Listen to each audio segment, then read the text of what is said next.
Good morning, painfully honest brethren. Welcome to this, the Friday morning coffee of 5 7 2021. 2021. How's everybody doing? I am, mm, got me another Starbucks latte. My wife, who I love dearly, uh, I needed coffee. And I'm lazy with the coffee. I was just doing the drip coffee into the into like the Cuisinart thingy, whatever. And she's been getting me Starbucks brand pounds of coffee. Well, yesterday she went to the store and she was all excited because they had it for 2 for 1 or something. Something was on sale. And I go to grab it this morning, and it's whole bean coffee, which isn't a problem. I have a grinder. It just adds another like 3 minutes to the coffee preparation, and threw off my entire morning routine, but it's not a big deal. So yeah, but then I had to take dog to the vet. We have 3 dogs. I don't know if you guys know this, but we have 3 dogs, and one of them is like anxious as F. And has been getting worse. She like spends all day sitting in the corner by the stove for no reason. She won't go outside. She won't eat. She it's just crazy. She pees on the floor whenever you walk toward her. It's and nothing ever happened to her. We are good dog parents.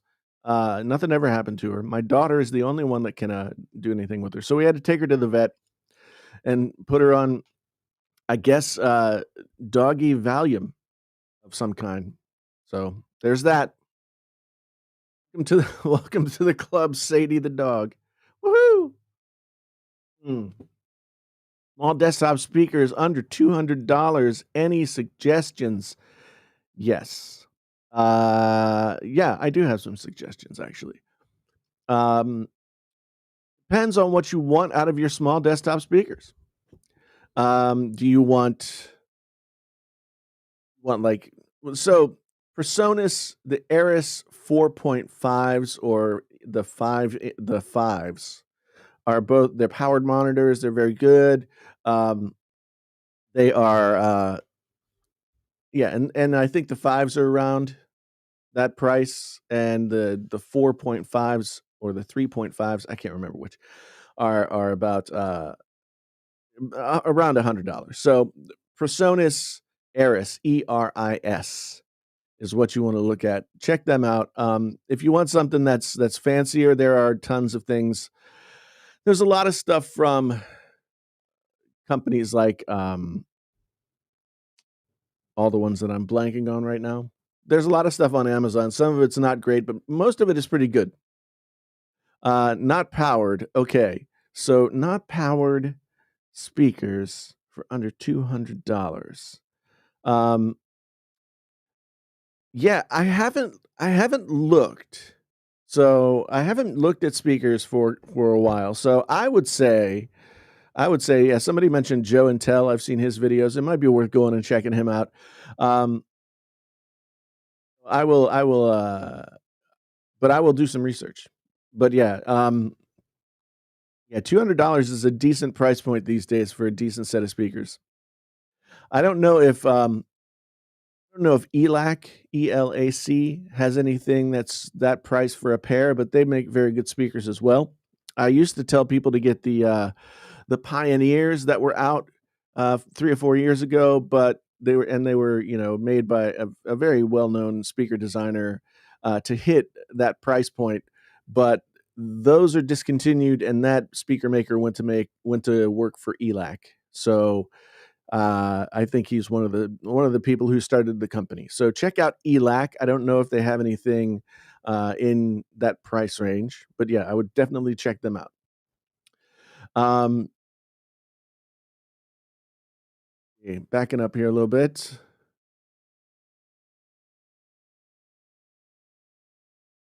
Says Jason,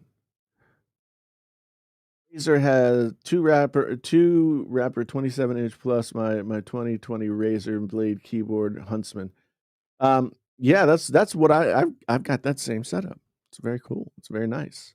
Although right now, uh, I'm in my new studio setup. I don't know if you guys follow me on Twitter at the Jason T Lewis. I changed it to just be my name, at the Jason T Lewis, and yeah, it's new setup is kind of crazy. I've got a 50-inch television, a 34-inch Dell monitor up there, and my camera. And this desk is 8 feet long and 3 feet tall and 3 feet wide. Those ELAC Debut 6.2s are supposed to be really good. The ones that David is recommending right here. You can sometimes find them in a good for a good price. So I would look into those. Mr. Bussy asks, "Am I still using the SteelSeries Pro wireless headset for gaming?" Um, I haven't used it. I haven't been using them for a while, just because like whenever I play, I'm always using something that has been sent to me. And right now, I'm using. I had been using the SteelSeries Arctis 7s that have been redesigned for the new consoles, and those are very good. Right now, I'm trying to. I'm trying the Audis Penrose. The Penrose from Audis is what I'm working with right now, and I like them pretty well. I like them pretty well. They're a good headphone. So yeah, it's always back and forth. I did use the Nari Ultimates, and I mean the Nari Ultimates really are PC. Like if you're not using them on a PC, you're not getting everything out of them. So, because there's all kinds of THX and all kinds of different things that you can do in the Razer Synapse software. I mean, I've not tried them on the console, honestly, so it might be better off that way. But you might be able to save some of that stuff to the headset and use it in the console. But I'm not sure. I think they might. I think the Nari Ultimates that I have might be just for the PC. I'd have to check. Um, so, and I know there are a lot of Jasons, but there's only one me. There's only one the Jason T. Lewis. I realize it's going to be harder to find me, but you know, I kept trying to find combinations of my name and PHT. Painfully Honest Tech is too long for Twitter's like whatever. Like the letter number. They only let you have so many letters, so I couldn't do Painfully Honest Tech. So it was always it was either Jason T. Lewis PhD or it was like Fully Honest Tech with no vowels. It was as confusing as anything else. I feel your pain. Man, I gotta tell you, the 50-inch screen is yeah, I am definitely in old man territory right now. I like yeah, it's my window right now is this big. It's huge. It's at least like 15 inches wide. So um yeah, yeah. But I'm liking this setup. I'm still doing some tweaking. Like one thing about so everything on this desk is at a 35-degree angle, which gives it a nice angle back. But one thing about this desk, unless you're standing up, which I might do from time to time, unless you're standing up, you lay this screen back at a 35-degree angle, then it's an LED screen, and it has some like it doesn't put you on the best viewing angle, I guess is what I'm trying to say. So I have taken a 2x4 and sort of lifted it up at a slightly better angle. So I got some tweaking to do. I got a little bit of tweaking to do. I get my rack rails today, I think I get my rack rail, so I'll be able to put all my rack gear in and yeah. So that's what I'm doing. Thomas, good to see you this morning. Good to see you. Put your put your name through a name generator. That I could try that, or I could do one of those things like they do on Facebook, where it's like, the day the day of the week, and like your first dog's name is your porn star name or something like that. I could do that and see what happens. Um, the Pro Wireless are still probably soup to nuts the best features, the best sound. The fact that you get an extra battery with them is awesome. So yeah, I still don't see anything out there in the gaming headset world that is better than the Steel Series Pro Wireless.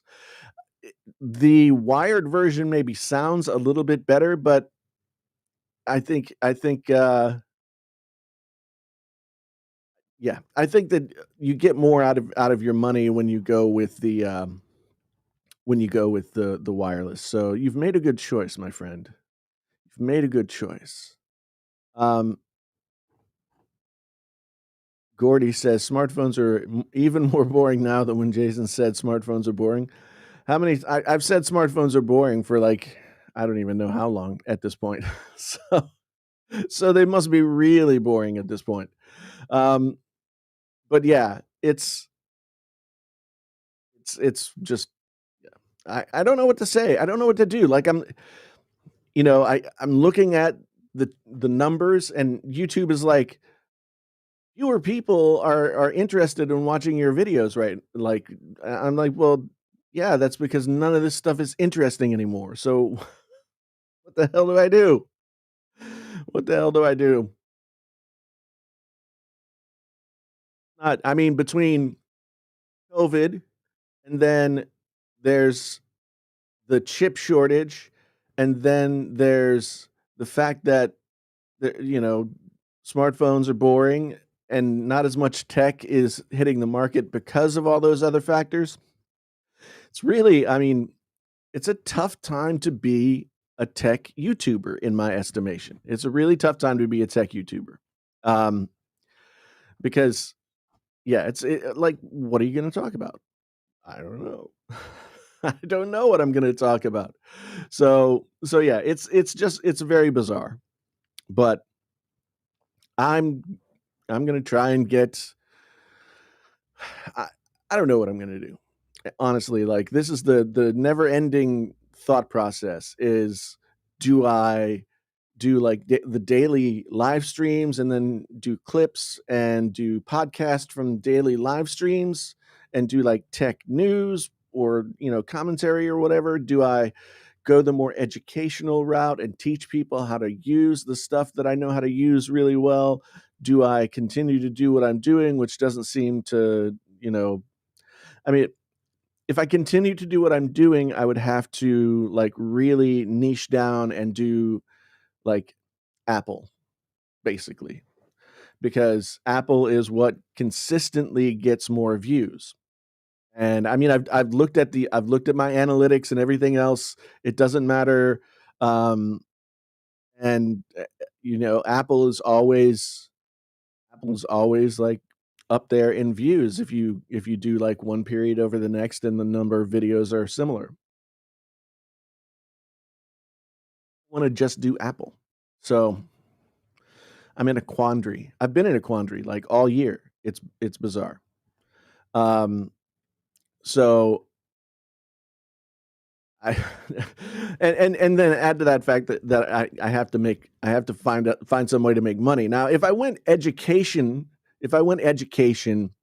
I could make courses. I could do all kinds of different stuff that would be revenue generators that would not be tied to views necessarily. And one thing that I've been thinking about is like setting up a Calendly account on my website and sort of doing doing consulting for I don't even know how much money that would be worth, but helping people set up their audio gear or their streaming setups or giving them advice about whatever. I've been thinking about OnlyFans. Um, I mean, if Boogie 2988 can have an OnlyFans, then I could have an OnlyFans as well.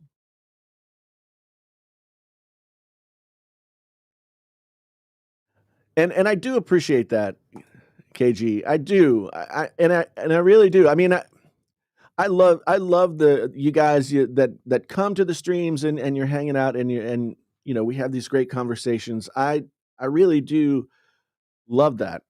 But as you say, like 100 people aren't necessarily gonna make me a living, but I mean, I think that there's more people out there who enjoy it, but at the same time, it's like I want to do something that I want it to be tiered. I want to be able to be, you know, personable and available to the folks that really enjoy the stuff that I'm doing, but I also want to be like up here at this higher level, the top of the funnel. So if you've talked about business stuff, then there's like the top of the funnel, the thing that brings the most people in, and then you funnel down, and like the true believers are the ones that come out of the bottom of the funnel. And if you're trying to sell them something, then usually those are the people that buy. But that's in the business world. But it works the same way with doing this kind of stuff, like trying to keep new people coming in and also still having really good conversations and a good community with the folks that have been here. Um, and and yeah, and I haven't really been doing scripts for a while. I have a teleprompter here. It's not hooked up right now because I just got everything hooked back up yesterday.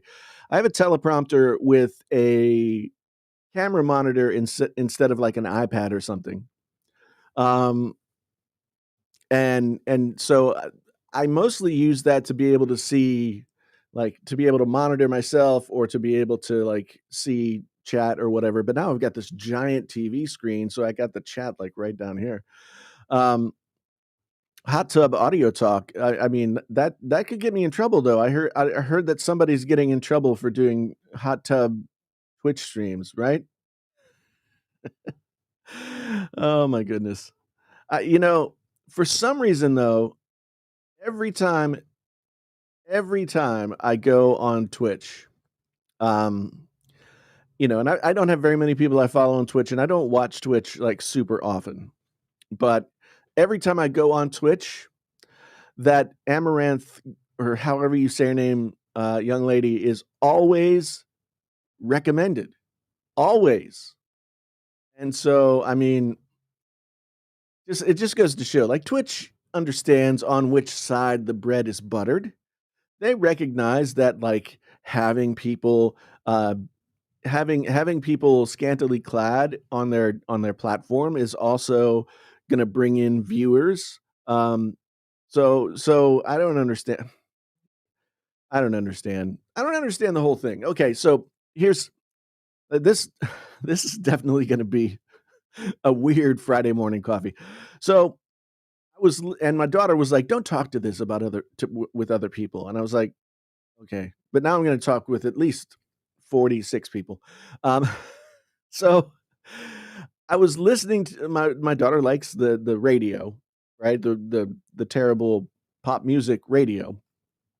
And we're listening to the radio, and of course they have their morning DJs that are doing discussions about just whatever. And I guess Matthew Perry is now like, I don't know if he's being canceled or what, but he was in a dating app and he was connected to a 19-year-old girl, and I guess they were in some kind of like private FaceTime or video chat or something like that. Um, and then I guess Matthew Perry said like, I haven't seen it, so I don't know. I don't know. I don't think it's anything like too inappropriate from what they were saying. But anyway, says some like, sort of flirtatious things to this girl during the stream, or during the private conversation. And now the girl has released the video and like wants everybody to know how icky Matthew Perry is. I mean, he's 51, she's 19. Okay, there's an age difference, but they're both age of consenting adults. I mean, so I wonder, like, I don't know. I don't, I don't know. It just seems like it just seems silly to be an adult to go into a situation. I mean, it's not like you didn't know who Matthew Perry was and that he was probably older than you. So I mean, I just hope it doesn't become a big problem because I don't think we have to like throw the baby out with the bathwater in trying to do right by people. Um, so I hope that it wasn't anything untoward on his part. I hope that it, whatever. But it was just a weird thing to hear because like, it also had that he's 51 years old, so I turned 50 this year, and so it was just kinda like on the other hand, I'm thinking about it and I'm like, "Yeah, my daughter is gonna be 18 this year." So I can understand how it would seem weird.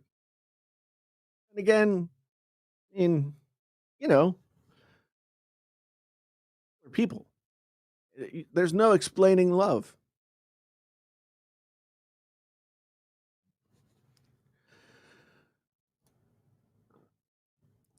John says, "The problem with the live stream is a person can be home and online when you do your live stream with video. It can be watched at any time. Not many people can be around at 11 a.m. on a Friday." Yeah, no, that's totally true. That's totally true. And I look at people who do live streams as their main content. So you've got, and mostly they're commentary type channels. Like there's your Steven Crowder and that other insipid nerdy guy, and then, other news channels like Young Turks and so they seem to be topical channels. They'll do like a morning thing for 3 hours, and then they'll rip it out to be a podcast that goes up by noon, and then they'll have clips by the afternoon, and it's a whole thing. So I can see how that can work as a content strategy. And I do think that live video is gonna be more of a driver on YouTube than it has been in the past. Just because live video is more prevalent these days. More people are more comfortable with the fact that live video is a thing. They have to do it for their job. They have to do it for school. They have to do it for a bunch of different things. And I do think the interaction that you can get going in a live video is more interesting than just you know than just sort of there's nothing wrong with edited videos, but to me, like the edited video can get really stale for the creator and for the viewer. I dirty little secret. I don't really watch tech videos at all anymore because I've seen them all. I've seen them all multiple times, and I know what everybody's going to say. So it's boring. It's boring. Watching tech videos in 2021 is boring because I've seen them all and I know exactly what everybody's going to say. And so if I feel that way, I'm sure there are people in the audience that feel that way as well. So the question is then, okay, what do you do? And I think X Plumber has a good point here. Uh, a mix of live and pre-recorded is probably the best thing.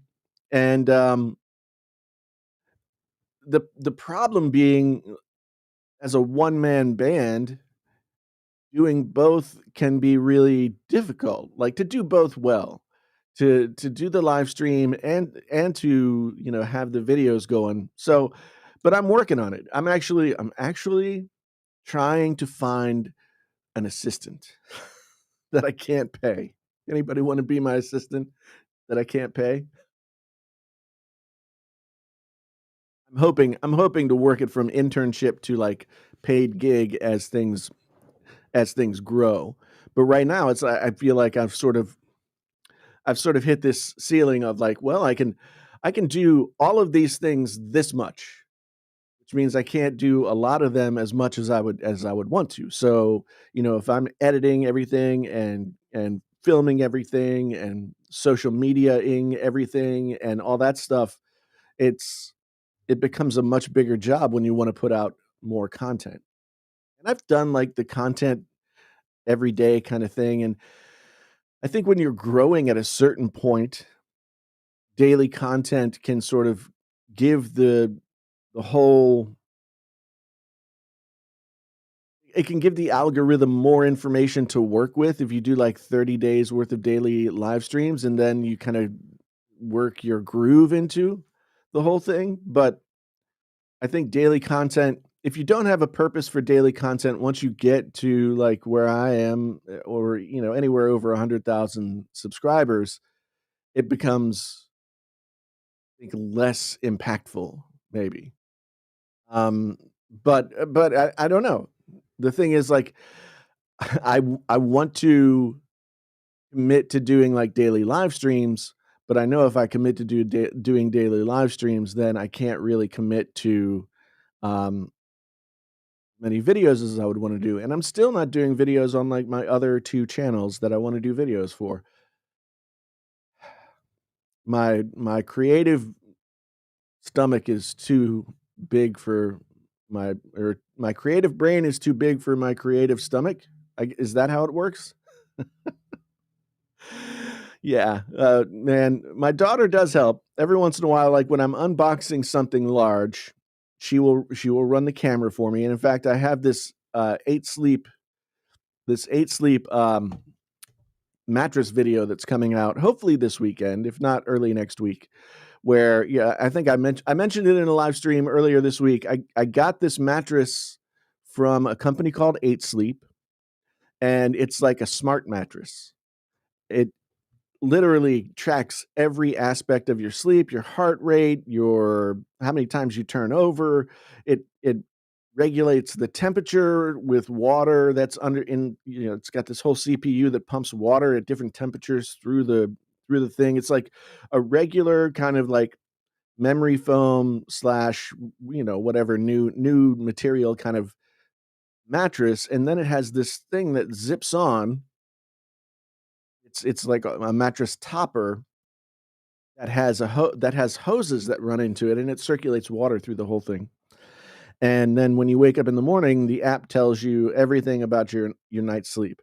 And I will say that just by virtue just by virtue of the fact that I've got this bed and it's connected to this app, I am making efforts to do better with sleep.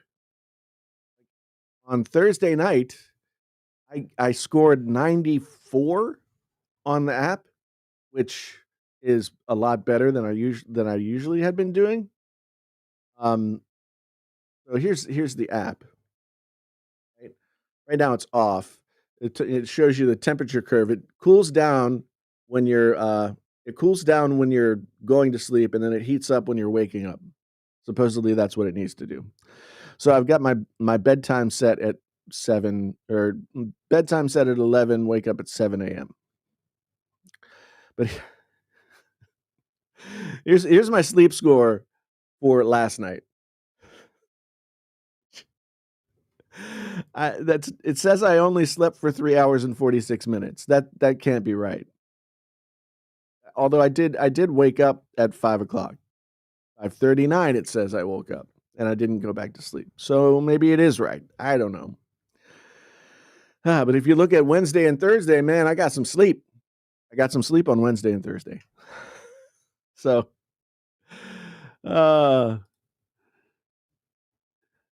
Travis, that idea that Travis had was fantastic. I mean, that was a really good idea that Travis had, and he just went. Our friend Travis MCP just went over 100K subscribers. I'm really glad for him. I mean, and I've had videos go viral. I've had videos go over a couple of 100,000. So a couple 100,000, 750,000, 1.4 million. Yeah, so I've had videos do that. The only thing is like, and Travis knows this. Anybody who does this knows this. It's like that's the exception and not the rule. So, um, it's as much as those those rides are fun. It's like going on vacation. You go on vacation, you take a fun ride to viral land, and then you come back and everything's the same. Only you've picked up a bunch of people who subscribe to your channel for that one thing, and then when you do the other things that you do, they're like, I don't want to, and then they leave. Fat Produce asks, has anyone else had issues with Google Fit syncing health data, steps, heart rate, etc., into MyFitnessPal? I don't use MyFitnessPal, so I don't really use Google Fit. I don't leave my house. I don't exercise. My Samsung phone tells me how many steps I've done. Let's see, how many steps has Jason taken so far today? According to his Galaxy S21 Ultra, 112 112 steps. That's not enough steps. Oh my. So sad. So sad. What happens if stalkers use the AirTags? Well, there's supposedly it's very difficult to use the AirTags for stalking. I mean, because you have to get close enough to the person, and well, there are ways to you can stalk a person, yes, but if that person carries an iPhone and that um, iPhone then says the iPhone can recognize if there is a foreign AirTag in the vicinity. So an AirTag not owned by you can be recognized by the iPhone, and so I guess if you find an Android user, you could stalk them, but I don't know. Apple has gone to great lengths, as far as I understand, to not allow that to happen. But who knows? Who knows, really? So, what else? Is there anything else happening in the world of tech? I don't even know. I don't even know. Apple just issued urgent warning to upgrade your phone, I guess.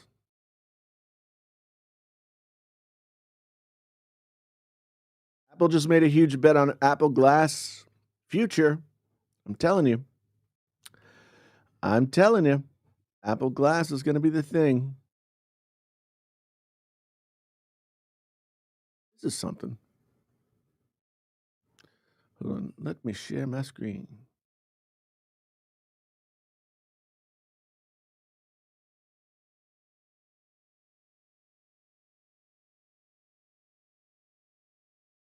Share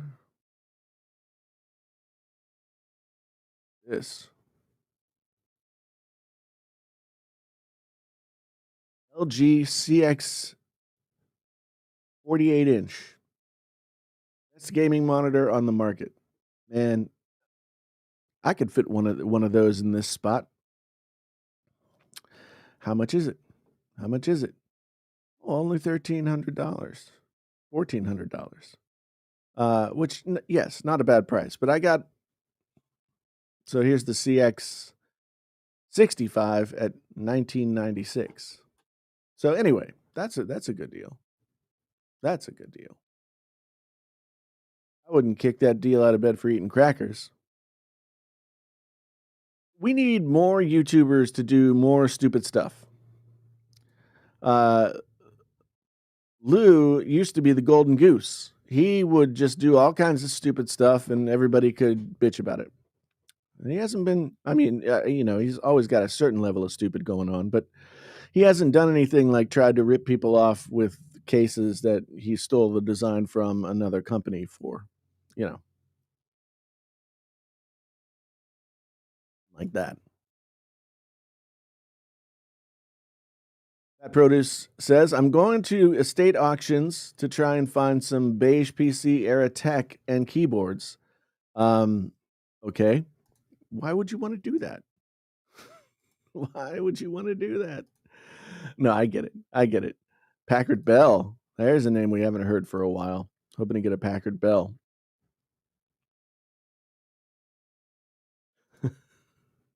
Podcast.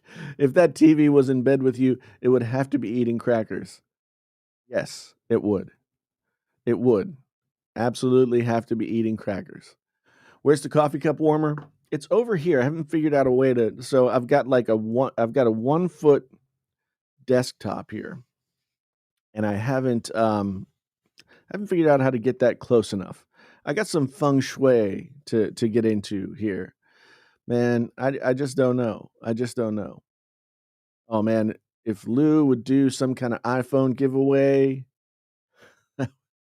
that would be amazing. Um, yeah, we just need Lou to do more stupid stuff. Um, what would I like to see in the iPhone 13? Good question. Good question. Um, Jeez. Uh, Curious to know if they're gonna put the M1 chip in the iPhone. Um, Not really. I'm not really sure. I don't really know what the point would be, but if they're putting it in everything else, then why not? Why not? I don't know. I mean, what are some of the options? Display, 120 hertz refresh rate. That's what everybody wants, isn't it? 120 hertz. So, so yeah, I guess 120 hertz refresh rate and longer battery life and faster chip.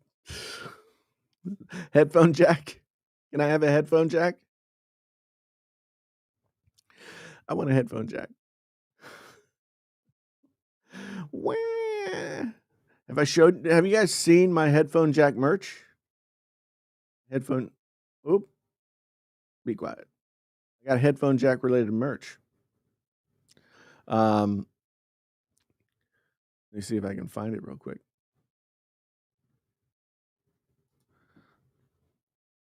Nah, it's not easy. Not easy to find. Anyway, if you go to my Teespring, the Painfully Honest Tech Teespring store, you can get a RIP headphone jack uh, design that I put together, either on a phone case or on a T-shirt or on a coffee mug. I think, yeah, 90 hertz. Why would you only want 90 hertz, man? When you could have the full 120. You want a charger with your iPhone? Are you crazy? Don't be ridiculous. You're gonna get no charger. Um, Vinny says, picked up an Ace Frehley signature Gibson. Is that like the triple pickup model? That's very cool, man. That's very cool. Uh, don't imagine the pickups would set on fire. That would not be good for the long haul. But yeah, that's very cool. That's very cool. Um, I reviewed any USB DACs. John Darko has recommended them. I haven't done too many USB DACs, although I would like to. And again, like I'm trying to figure out like, should I keep reviewing things? Or should I? I mean, okay, okay. So another thing that I have to consider is I haven't ordered an iMac yet, and I guess I should, right? Should I order an iMac? Um, I don't know. I was talking about this on Twitter this morning with Tech Rant. Like, should I order an iMac? Oh, thanks to our sponsor, Restream. Do you guys know about Restream and how awesome they are at allowing you to do the streaming thing? I am right now streaming on Restream to 7 different platforms and spreading the gospel of the painfully honest right from this web-based platform. Now, What? Restream has been kind enough to sponsor the channel these past 3 months, and it's made a huge difference in my life. But I don't know if they're gonna sponsor the channel beyond this, 'cause we're not too many people are, going over to the Restream to sign up. But if your business has anything that they need to do in terms of streaming, if you yourself think you might wanna stream gaming or anything like that, um, check out Restream. It has a free option that you can do just about everything. But, yeah, Restream is sponsoring this channel and has been for this is the 3rd month, and check it out, people. Restream.io/join/PHT. Get you there, get you $10 off if you sign up for one of the paid structures. Anyway, end of Restream promo. But seriously, I wish I could bring the camera. Seriously, um, Restream has been awesome, and if people don't sign up, they won't keep sponsoring me. Anyway, I would love for them to keep sponsoring me, and if you have any need whatsoever, I implore you, as I do in every stream. Okay. Fat Produce has a good question here, and I'm gonna read it. Do you think the YouTube algorithm makes it less lucrative for reviewers to make long-term review videos for products? I would argue that those videos are more important videos, honestly. Yes. It's not. I mean, it's the fault of the YouTube it's the fault of the YouTube algorithm, maybe in the sense that the YouTube algorithm tries to put what viewers want to see in front of them, right? Um, and I just don't think there are as many people that want to see follow-up 3-month or 2-month or 30-day videos, although I have had decent success with doing those videos. Um, so so I don't know. I mean,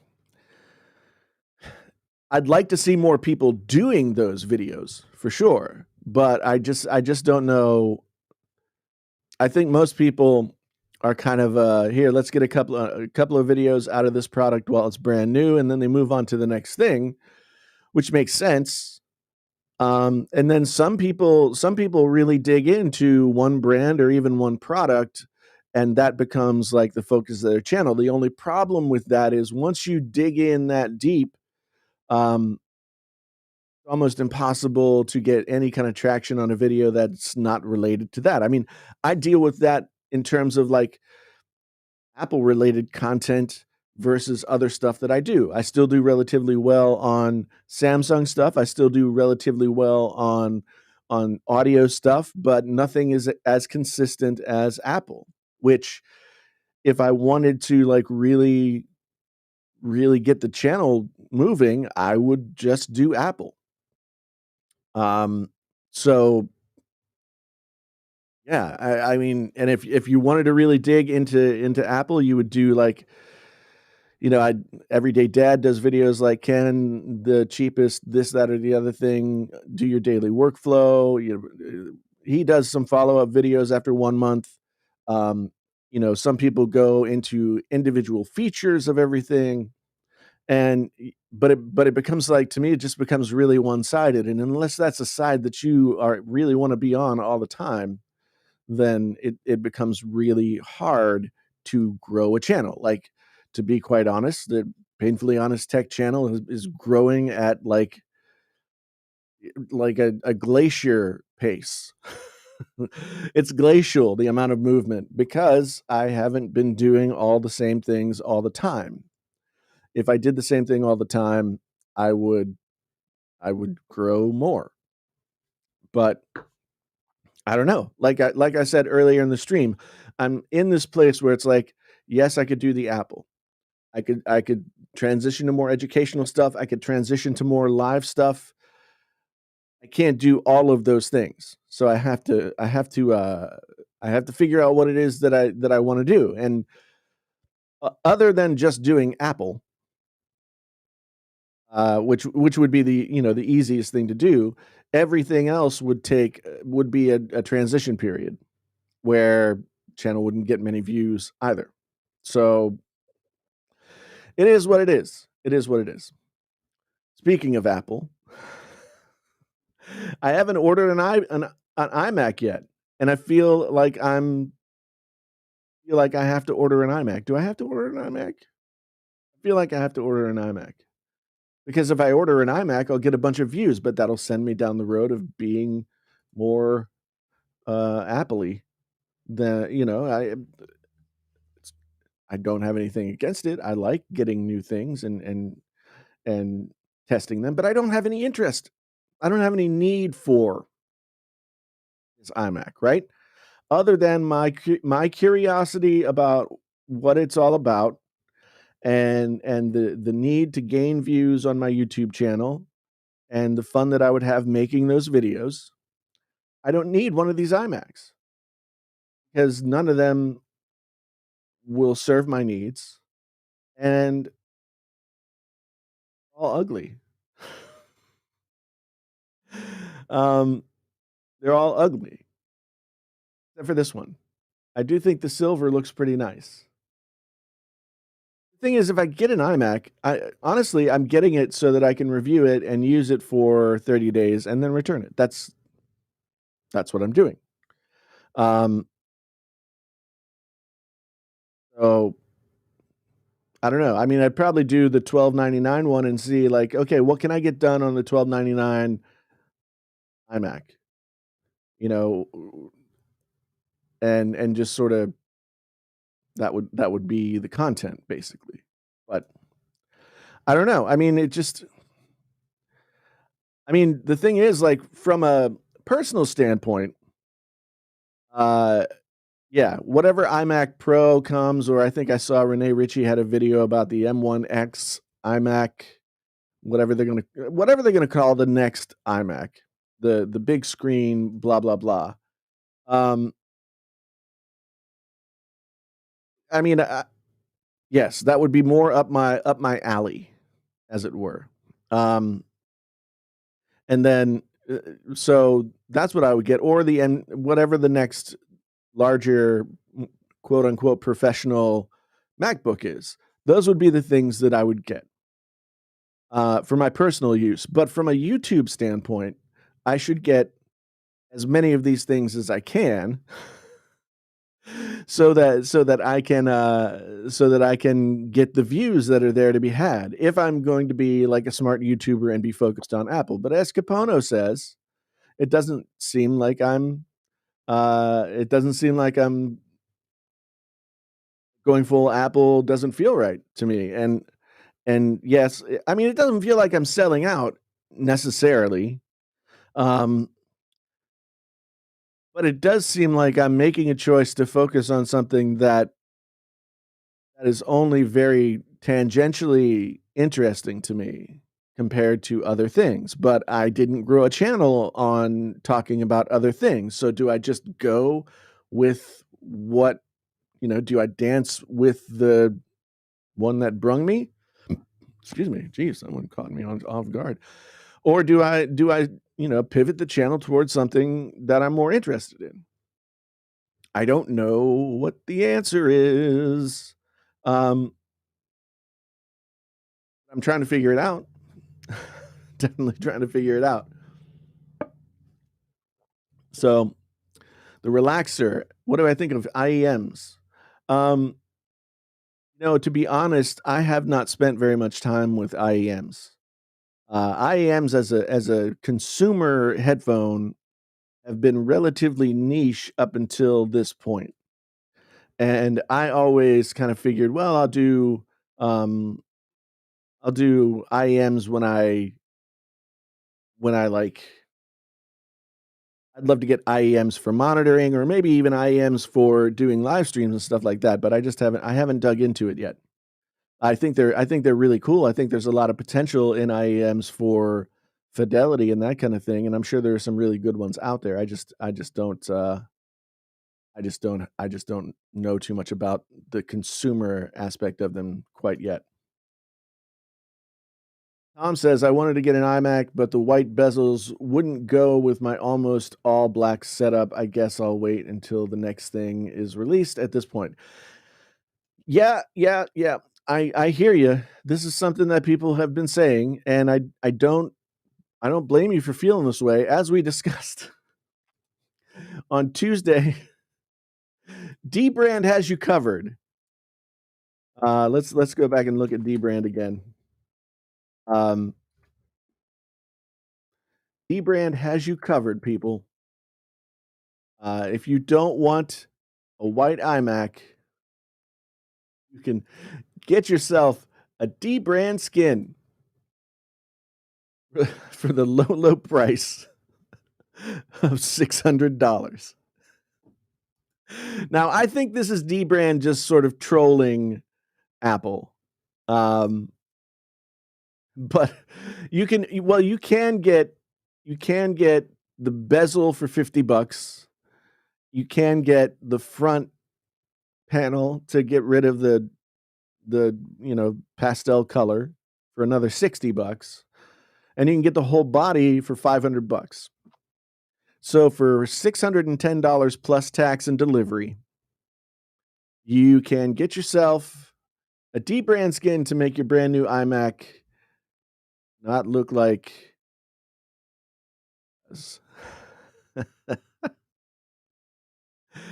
oh my. Oh my. So there you go. I mean, Dbrand has your solution right there.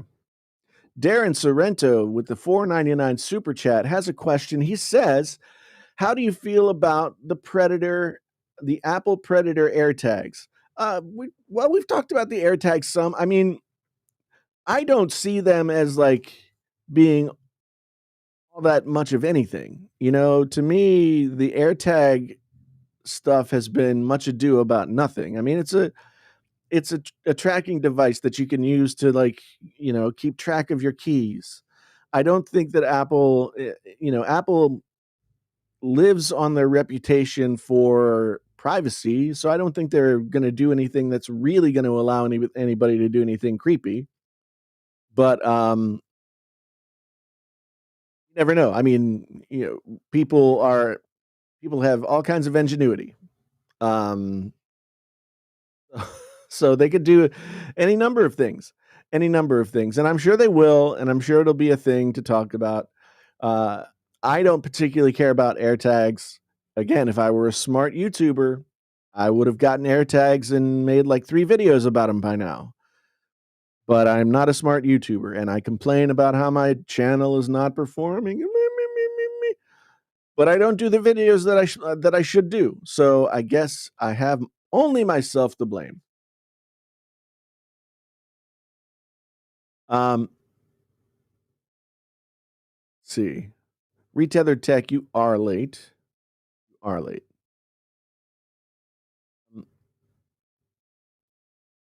Oh man, you could definitely buy a Mac Mini for the price of the skins once you get, because Dbrand doesn't do free shipping, or at least they didn't last time I ordered anything from Dbrand. So yeah, they don't do shipping. You have to pay for it. So so yeah, that's that's a Mac Mini for you right there. Which, I mean, basically, there's the Apple tax, and then there's idiot tax. And what Dbrand is doing is building in the idiot tax to the purchase of your iMac. Like, if you don't like the colors of the iMac so much that you want to cover all of the colors up with a plastic wrap, then why in the hell did you buy the iMac? It's not like anybody would just have to have the iMac, right? I mean, there's no imperative there to say I have to have this iMac. There's nothing that I can't do or can. There's nothing that I, you know what I'm saying. You know what I'm saying.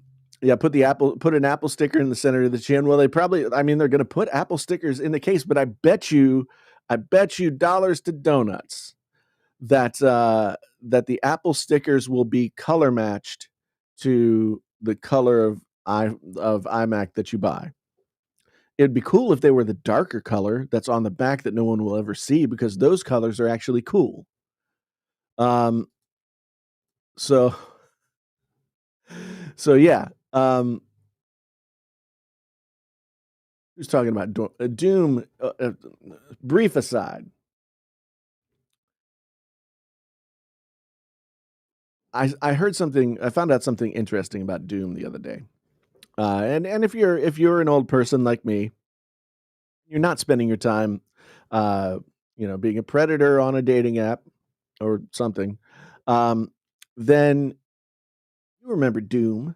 You played some Doom, and I just found out the other day that the United States Marines use Doom as a training application.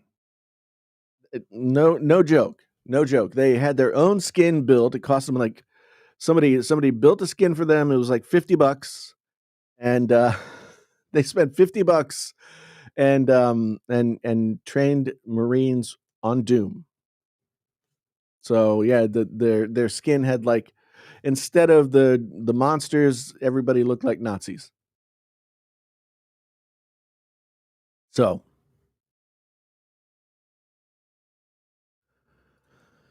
so Tom says, just got my AirTag shipment.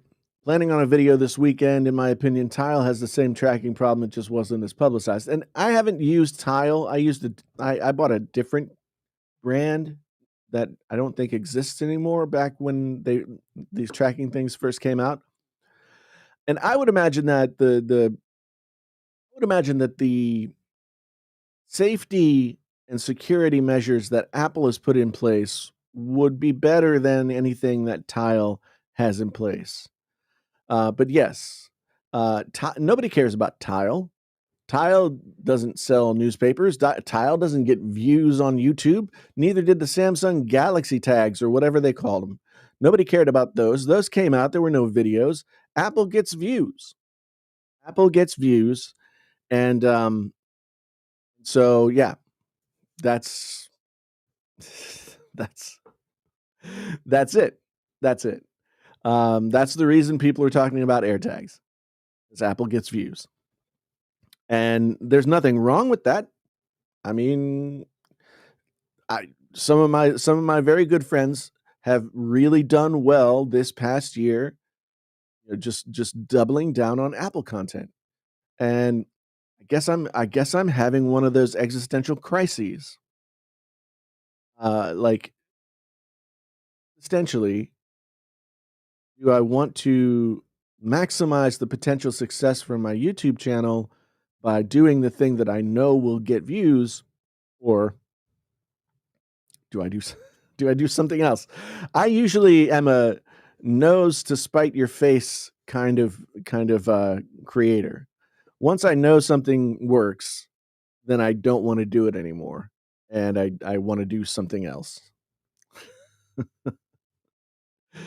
Oh man, people were talking about when Razer put out a COVID-19 mask, and people talked about that, but it was super cool looking. So I think if Apple put out, I think no, Apple didn't put out a mask, but they made masks back in the early days of the pandemic. So the hat to Apple, most out of latte. Um,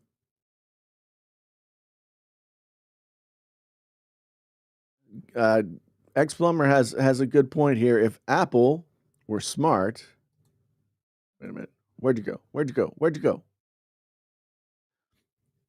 If Apple were smart, they'd sell magnetic colored skins to customize their new iMacs. See, but that would leave too much up to the consumer. You have to you have to realize that Apple wants to dictate certain things to the consumer. Apple is as much a Apple is as much a sort of lifestyle slash fashion brand as they are a computer and mobile technology manufacturer. They set trends. They had like the whole aesthetic of Apple is its own thing, and people pay for that. So this is the question. This has been the X Plumber asks, Jason, are you an Apple sheep or are you an Apple hater? You can't be both in the eyes of the YouTube community. This has been the problem that has plagued my channel since 2018. I have not been one or the other. I've been a little bit of both, and sometimes more of one and sometimes less of the other, and vice versa. Is I mean, I think true to the name of the channel, true to what I've been trying to do with the channel, Painfully Honest Tech. But the way that YouTube works, it's not the way that YouTube works is it's just not as feasible to not as feasible to do something nuanced. You have to be like overblown one thing, or like exclusively one thing. And so it's hard to grow a channel when, Samsung people show up to watch your positive review of the S21 Ultra, and then they show up for your, discussion about the next Samsung event, and you hurl poop at them, right? Same thing with Apple. I mean, I have nothing against any of these products as they are. I but that's not a video topic. Apple's new line of iMacs, they're fine. If you want a colored iMac, buy one. That's not a content strategy.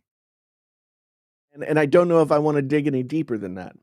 But if I were a smart YouTuber, then I would dig deeper than that, and just, I would eat my vegetables, but I only like the steak. I don't wanna eat my vegetables. Mm, yeah. Media says, AirTags are meant to find things within 20 feet, not tracking things that are more than a mile away. I think the range for the AirTags is 800 feet, which is not a small vicinity.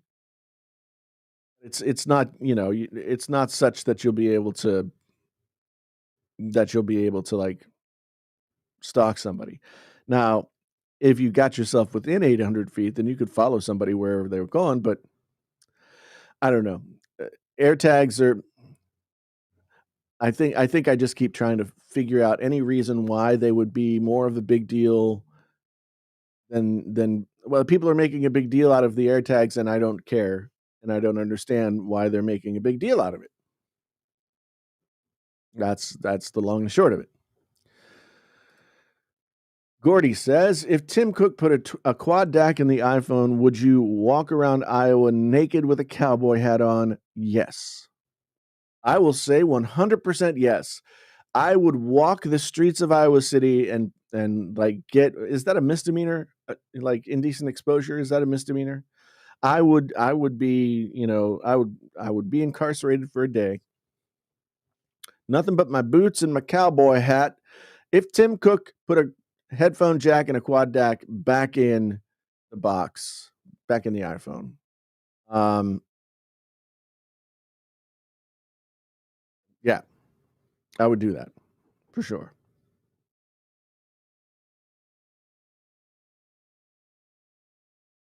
KG saying it. Big shout out to YouTube Vanced on Android. Really changed my viewing of YouTube. Can now listen like a podcast when the screen is off or okay. Oh, I see. So this is an app that you can use and not pay for premium to get the audio? Cool. Uh, it's strange how Big Daddy Government has been following us and listening to us for years, and all of a sudden people are concerned with AirTags. Well, or more willing to pretend that they have privacy and choice when no one is, like, selling them something. as soon as you're selling them something, ironically, is supposed to give you the sense of more security, then everybody's looking for the catch. But if you make everybody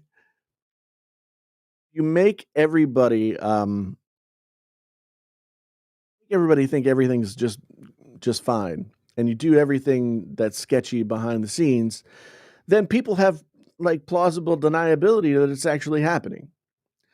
But the truth of the matter is, and this is documented from several different like whistleblower cases over the past 20 years, that the United States government used aspects of the Patriot Act and other things that were, put in place to protect us, to collect things that they aren't supposed to collect, to, violate our constitutional rights and all kinds of different things. But as long as they're not doing it right, bald faced in front of you, um, I guess it's okay. And people complain about privacy on the internet and yada yada yada yada. If you're on the internet, if you've ever signed up for an email address, if you've ever ordered anything online, whatever, you have no privacy. Your privacy is gone. Okay, just get over it. If you don't want to take part in the 21st century, then go live in a cabin with no electricity and no telephone or anything. Otherwise, join us in the 21st century and get over it. There's because there's no way to stop it. Yes, can it be used to our detriment? Absolutely. Absolutely, but there's risk and reward for the technological advances that we have available to us, and part of the risk is that people will take the information that's easily available to anyone who knows how to get it. They will use it for not so cool things. Um, that's the cat's out of the bag. The horse has left the barn. Pandora's box has been opened. You can't put it back. Okay, it's just the way it is. It's just the way it is. Um, Deja Vu King says, in my opinion, people are making an issue of AirTags because it's Apple. Nah, I mean, okay, I'll respond to that after I finish reading the rest of the thing. There's plenty of small GPS trackers available to buy for years to stick on cars, etc. One caveat: AirTags are significantly cheaper. AirTags are also significantly more limited in what they're capable of doing. I mean, AirTags are not a tracking device. AirTags are like oh geez, I'm an idiot. Where'd I leave my keys device? Um, Apple always draws more scrutiny than other companies because Apple is the most successful technology company in the world. Apple has been the most successful technology company in the world for quite a bit of time now. And it's like, okay, if you are not a Yankees fan, you hate the Yankees, right? Am I right? Yes. If you are not a Dallas Cowboys fan, you hate the Dallas Cowboys. If you're not a New England Patriots fan, you hate the Patriots. And I guess if you're not a Steelers fan, you hate the Steelers. Like all of these, like wildly successful franchises in sports. Like this is the sort of analogy that you can make is people hate Apple because Apple is the best at what they do. And people will scrutinize what Apple does at a higher level than they will scrutinize Tile or some Yahoo company that sells crap on Amazon or anything like that, because Apple sells papers. Apple gets in the news. Apple has a track record of creating paradigm shifting technologies. Whether they created those technologies or not, Apple has often been the company that has taken those technologies and made them pervasive throughout the whole world. So people will hate on Apple because Apple is the most successful at what they do. And that's not me being an Apple sheep, that's not me being a homeboy or a homer or, like, anything like that. It's just the truth, and anybody who does this thing and says that that's not the case, then, anybody anybody who argues that, Samsung is better or whatever, I mean, you can parse that argument out in a way that it's true, but Samsung is not. So when you look at the primal branding aspect, this sort of mythology and all that kind of stuff that, people have brought Apple into their homes. Apple is like their, like Coca-Cola or Nike, right?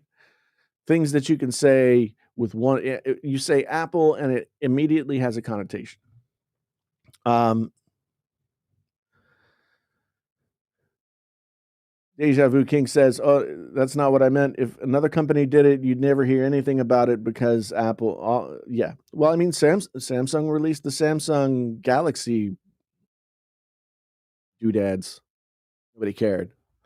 You can go out and get one of those right now. Nobody cares. Nobody cares.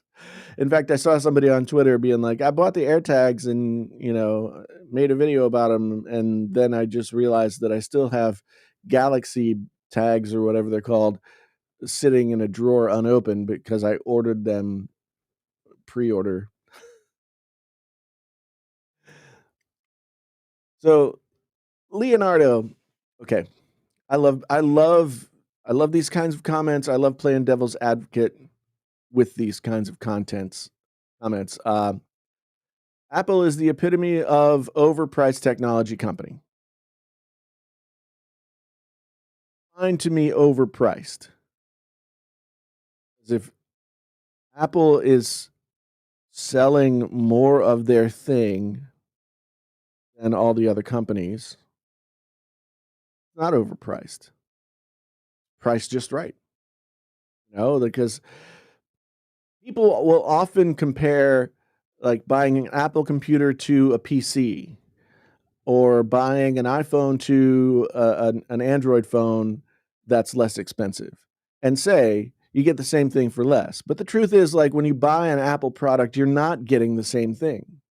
You're getting you're getting a computer, but it's an Apple computer. It's an iPhone. And those things have built-in cachet. They have a built-in mythology. They are much more than just the device and its component parts. So, if people are willing to pay the prices that Apple asks, then they're not overpriced. If people didn't buy them, then they would be overpriced if the price was high. If they didn't buy them and the price was low, they would be bad products. Apple is really good at doing what they do. Like I thought that was saying I thought is that no, I thought it was French for yes ass. Sorry. Um, Apple is really good at trapping you in their ecosystem. Yeah, because they make a bunch of really good products that all work together. And it's not like you sign a contract to buy 10 different Apple devices when you buy an iPhone. No, you don't do that. You buy an iPhone and then you realize how well it works with the MacBook or vice versa. And then you realize how useful an iPad might be to you. And then you figure out that you can use your Apple TV in conjunction with your Home Pods and all this other stuff. And then all of a sudden it's all working together and you're like, I got all these things and they work together and they make my life better, right? So Apple is not like, conscripting you into the ecosystem. People buy the Apple products because the ecosystem works well.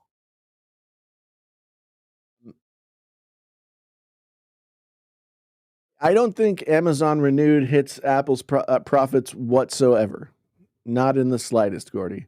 Because yes, you can buy Apple products used in a number of different places. But the truth of the matter is, if you want to buy an Apple product, that's been used and then refurbished, the best place to buy it by far, without question, is from Apple, because they basically take the stuff that's been traded in or whatever, and then turn it into brand new computers, basically. And you know that you're getting something that's backed by a warranty, that's coming from the source, and has all of the benefits of that. So I don't think that Amazon Renewed or eBay or anything like that is causing Apple to lose any sleep whatsoever.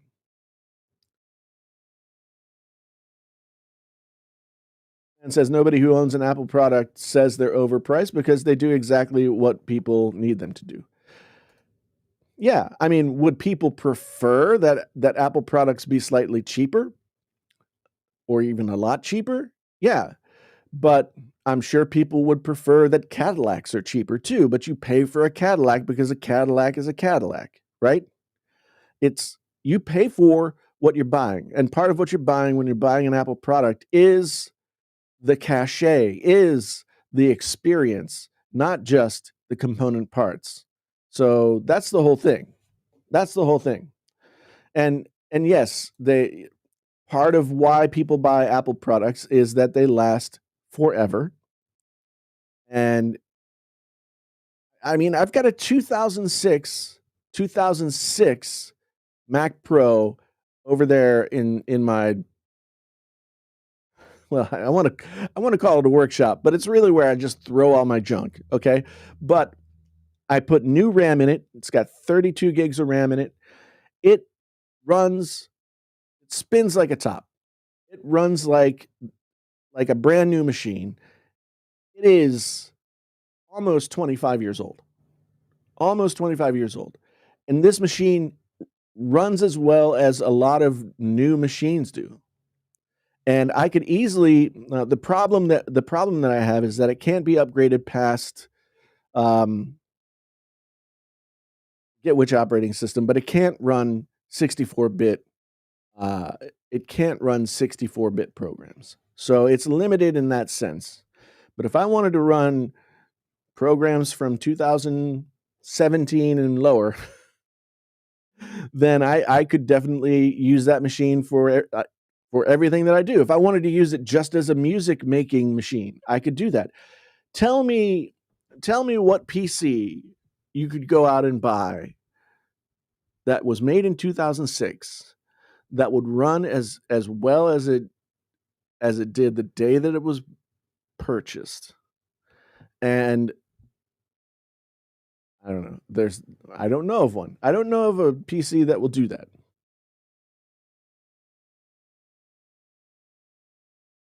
Says I'd love someone to compare a 2010 PC with an i5 and 16 gigabytes of RAM for $600 back then, and tell me if it still works today, like it did back then. That's yeah, exactly what I'm saying. 2010 Mac Mini purrs like a cat. Okay, these are facts, people. These are really facts. These are things that can be proven out and have been proven out by many, many, many, many, many, many people. And there are people who use until it falls apart, and even after it falls apart, probably you could you could keep going. Carter says my Huawei P30 Pro lasts significantly longer than my partner's iPhone 10R. I bought it for her. The Huawei camera is better. Okay, so lasts longer as in like the battery life, or lasts longer some other way. And honestly, I mean, if you're comparing the P30 Pro to the 10R, that is a specious, faulty comparison, because the 10R is Apple's like mid-range phone, and obviously the P30 Pro is Huawei's top level phone, right? So why would you compare the two? That's not a valid comparison.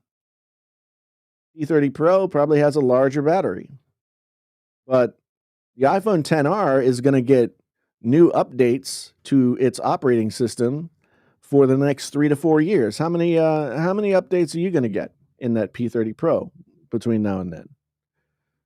So, I mean, there are a lot of different ways to slice this cake, but anybody who tries to deny that Apple makes a good product that does what they want it to do, um, then and does it for a long time, is just really, like, making excuses. And so if the iPhone was 200 € more expensive, that doesn't have anything to do with anything, because Apple is not in competition with Huawei or anybody else. Apple makes their phones to sell to their customers, and you bought the P30 if you bought the P30 Pro for 200 € less, why'd you buy your wife a more expensive iPhone XR? Bet it's 'cause she wants one. And when somebody wants something, they're willing to pay for it. So, other than the sour grapes involved here, that's not really any kind of criticism of Apple. Comparing a mid-range Apple phone to a pro level Huawei phone, and those things aren't comparable. So, if you wanna talk to me about an iPhone, if you wanna talk to me about the iPhone XS Max versus your P30 Pro, that's a more apt comparison. So, it's not the price. It's not the parts. It's not anything. It's the experience, and your significant other wanted the experience, and that's why you paid that money.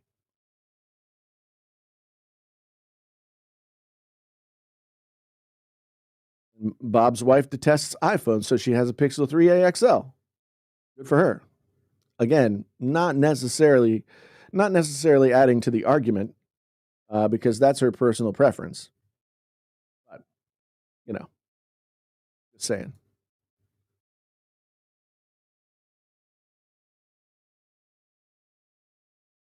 Well, Ex-plumber ex-plumber obviously, knows the slogans for many plumbing products. Buy it for looks, buy it for life. Well, I mean, that's an apt statement. Yeah, Apple does make products that Apple does put a premium on making their products look good. They they do research and develop their products, and consider them a another like link in a chain of design that goes back to Braun in the '50s and even further back than that. They see themselves as designing products in that level.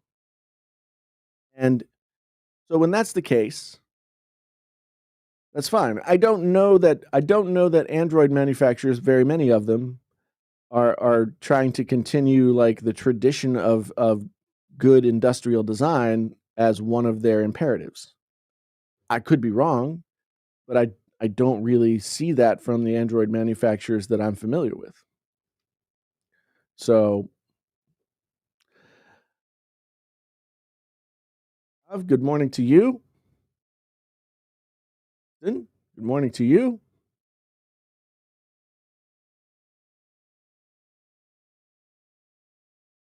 This is i5 PC was $500 to build the whole PC.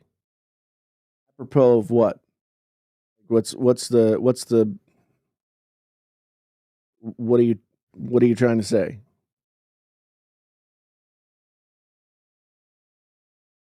So, Preston, we've been over this.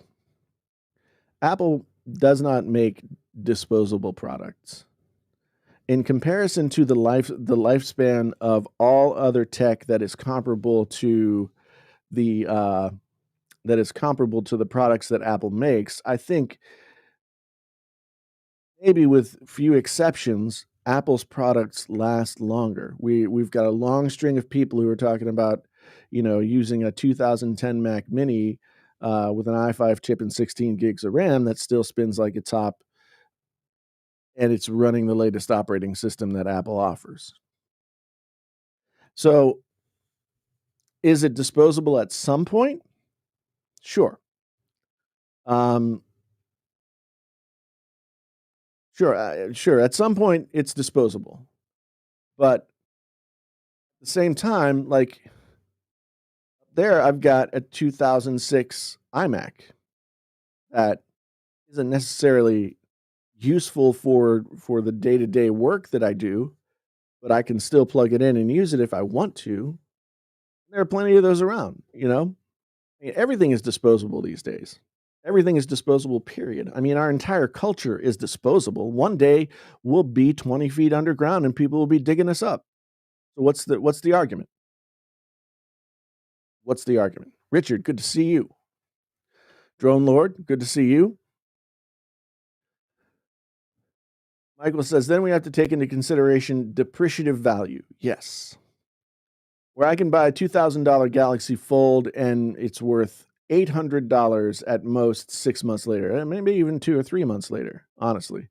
Where my iPhone 12 Pro Max can still fetch me $1,000. Correct. That is 100% correct.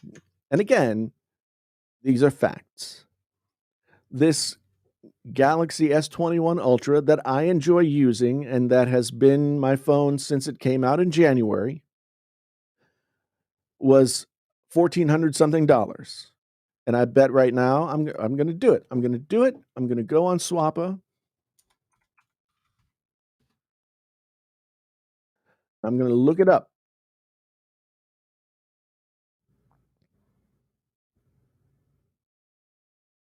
Samsung products.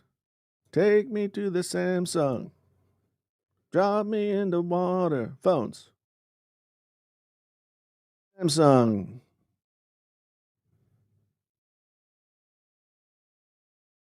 Now, what did I say? Galaxy S21 retail price when I got it, brand new, just launched, was $1,450. Correct? So let's look at what I could sell it used for today. Here's what I could get for it maximum used today. At best, $850 or $1,000 if you're on Sprint, but who's on Sprint? But I'm on Verizon, so $799. I could sell this phone for $799 today and lose half of my money. Half of my money. Lose half of my money. Okay? But the iPhone XS, the iPhone 12 Pro Max that I bought in October, was it October? The iPhone 12 Pro Max that I bought in October, I sold, so January, mid-January to mid-April is 1, 2, 3, 4 months, right? 4 months? Closer to 5 months. I sold my iPhone XS Max that cost me $1,100 for $1,000 5 months after I bought it. So let's see, 50% versus percent versus 12%. I don't know. I'm doing that math in my head, but rough numbers tell me that in terms of depreciation, Android phones suck. Bring me an example of an Android phone that 6 months later is still worth 90% of its value. Bring me one. Show it to me. Bring me it. Seriously. Tell me what it is, and I will eat my words. I'll eat this microphone windscreen because I know you can't do it.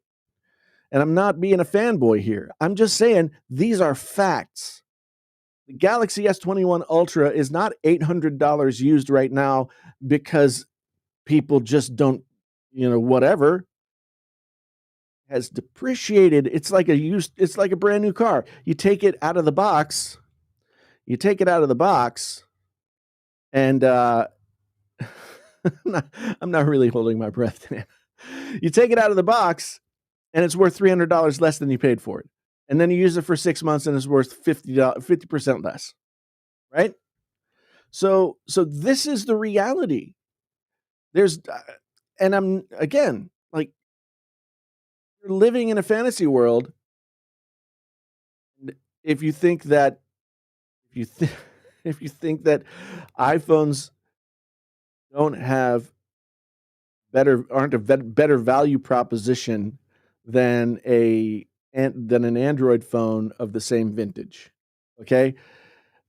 The value proposition of buying an iPhone, even if it's more than what you would pay for your Android phone, if you end up getting more back when you go to sell it, then Doodle Xenos, what are you saying here? Apple would not give that on trade-in, overpriced secondhand market. Bullcrap. Bullcrap. Samsung uses their phones as loss leaders for their new phones. Okay, if you know anything about business, then you know that Samsung is giving you an inflated value for your phone is in trade-in, because the real value of that phone is what an actual living, breathing human being would pay for it. Okay? What this tells me is that an actual living, breathing human being would pay around $700 to $850 for a Samsung Galaxy S21 Ultra. Okay? So Apple gives you less in trade-in because you're taking advantage of the ease of trading it in versus selling it yourself. That's how it works. That's how it always works, right? The price that's set by living human beings that are buying things on the secondhand market is where the real value is. Let's not mince words about that. Gordy says my friend got his S10 Plus for $290 renewed, almost new. Now, you can find great value in buying Android phones. You can find great value in buying iPhones, because you could buy an iPhone 7 Plus today for $300, $250, and get a new battery put in it, and you'd have a phone for years. The LG G8X, as we talked about on Tuesday in the live stream, can be had right now for $399. That is a flagship phone, 1 year old, that is brand new in the box and comes with a dual screen case for $399. That's great value. So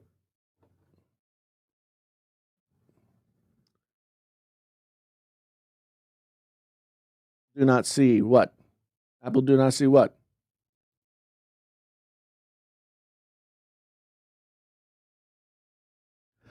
Michael says, I'm still convinced that Samsung does the pre-order and trade-in deals because the real value is what's after the deal, but then people who don't do that pay over the value.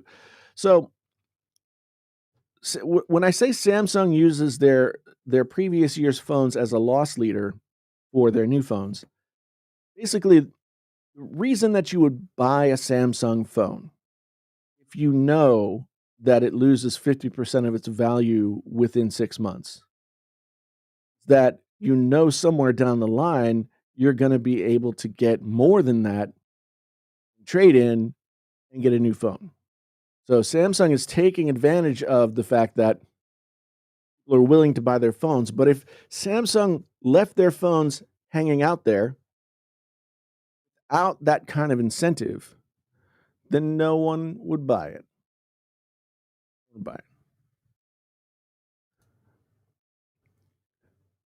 Preston says, wait a minute. Jason, my carrier will offer me $800 to trade in my Note 8 for a Pro Max. Same carrier for a Note 21 Ultra. S21 Ultra offers $350. I don't understand the assertion.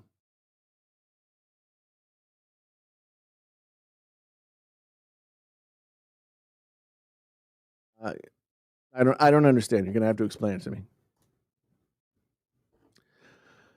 So there's discussion here. iPhone 8 for 150 euro. Oh no, those are British pounds. iPhone 8 for 150 British pounds. Excellent deal.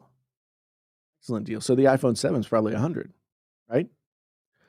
My daughter has been using an iPhone 6S because she has broken every phone that she touched, and the 6S is what's left working.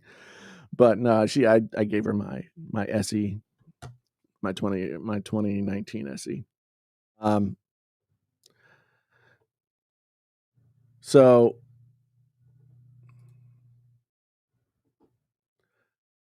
Zenex says, "Greetings from Poland. Greetings to you, sir.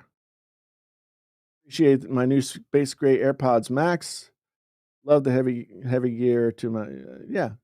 The AirPods Max are, I mean, they're really good. I do think that they're one of the things that aren't the best value in the Apple lineup right now. But I mean, there's even even saying that, when I paid $550 for my AirPods Max, I sold them 6 months later for $499. So, oh yeah, there you go. Um, it's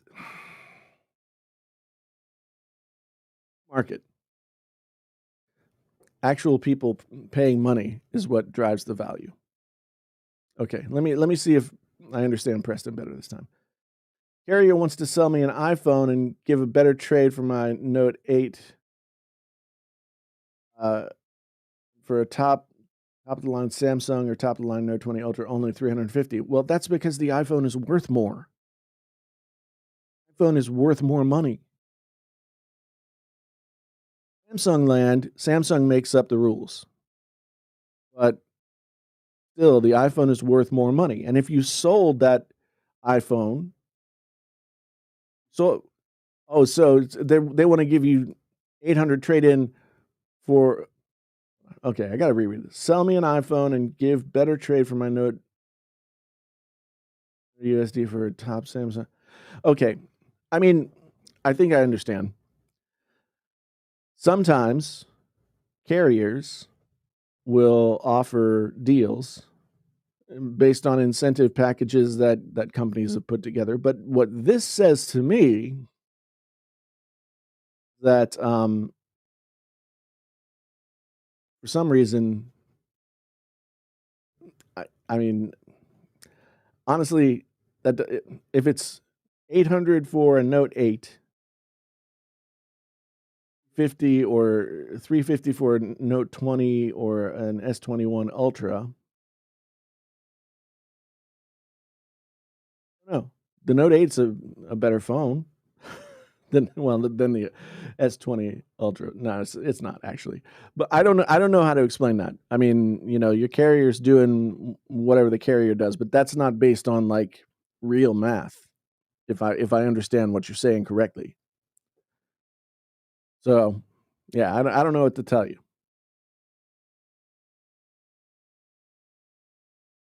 Horn says, regarding AirPods Max price, you'll spend $350 on nice headphones, Hi-Fi Man, Sundra, for example. Yes, true. Plus another 300 on an entry-level DAC/amp. Probably 95% of the sound, way more convenient. AirPods Max, 90 to 95% of the sound, way more convenient. Okay, I mean, that's a tough comparison because you're comparing wired to wireless, and in order to really make that fair, like, honestly, the majority of people would not buy the DAC or amp. But in terms of wireless, like, I think the best thing to do is um is to think of it as Pods Max versus Sennheiser versus Sony versus Bose. Those are the ones that are in same product price category. And what the AirPods Max have over and above, um, is that I mean, for one thing, there is the convenience factor of how they connect to the iPhone, how they connect to, any Apple device that's in proximity that is yours, do sound really good. Um, and again, like with Apple, it's always got not necessarily cosmetics, but style as part of it as well. Apple is about style. You could wear a pair of Bose around and nobody would look twice, but if you're wearing a pair of AirPods Max around, people are like, um, "Got the AirPods Max." That's just the way it is. Okay, so hold on.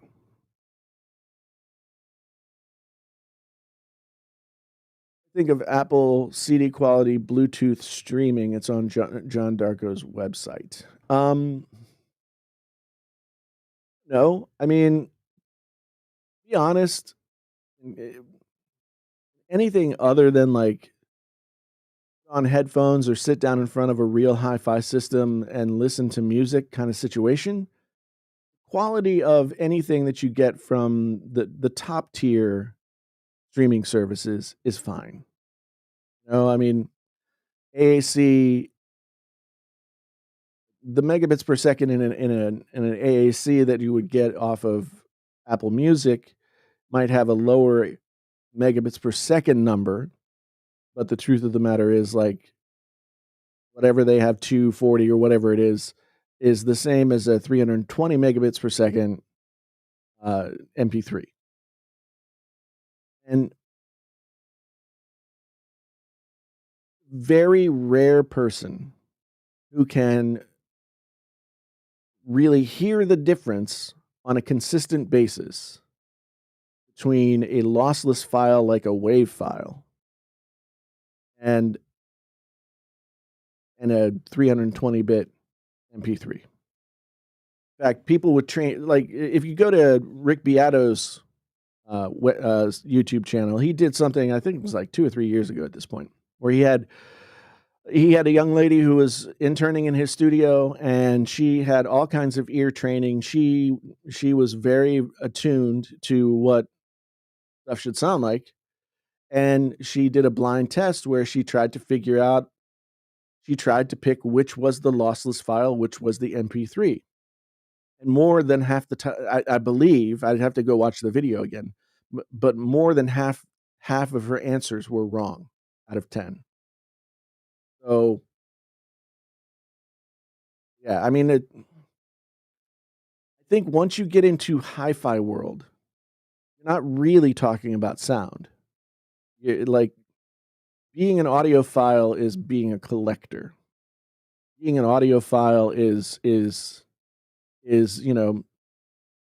being a connoisseur. It's not necessarily it doesn't necessarily impact the sound beyond a certain point. I mean, yes, if you spend $50,000 on a stereo, um, spend $50,000 on a stereo, you're gonna hear the difference over a $5,000 system or a $500 system. But all things being equal, listening to the same things through the same system, you're not really gonna hear that much of a difference unless you're really plugged into something that can actually reproduce those things, and you have the ears trained well enough to hear them. All right, let me back up here. Doodle says trade-in is the promotion, and Samsung do sell at full price too. Yeah, of course they do. Anybody who's stupid enough to pay full price for a Samsung phone can do it.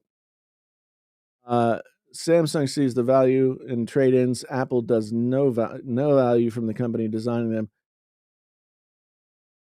I don't understand what the point is.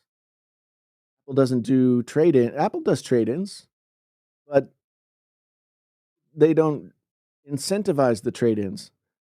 Trade-in is so Samsung does trade-in as promotion. You said it yourself. It's a promotion deal. Apple is just offering you straight up what the thing is worth at a price where they can still turn around and make a profit from it. It's not using trade-in value as a promotion. So, where we have the issue.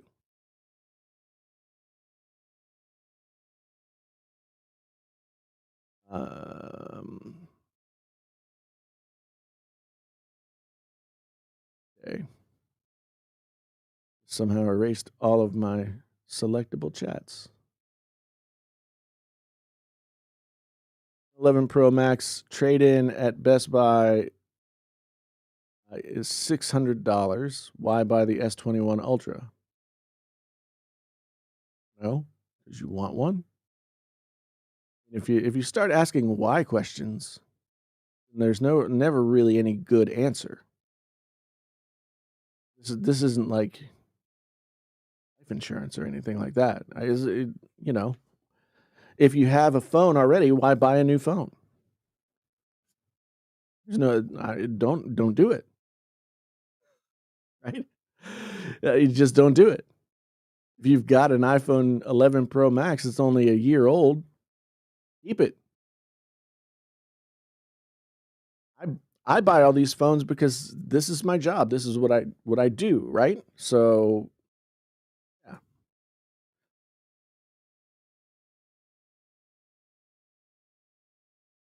says you need to listen to lossless for months. Spotify, I thought is poor. No, man. I mean, I've spent plenty of time listening to lossless. I mean, the placebo effect is strong, and I'm glad that you find value in lossless files. There's nothing wrong with that. Um, but the real world difference is negligible in terms of like the actual value proposition offered. So me just like hanging around listening to music, it all sounds really good to me. I don't care. I mean, we used to listen to cassettes. We used to listen to cassettes. It doesn't matter. It really doesn't matter.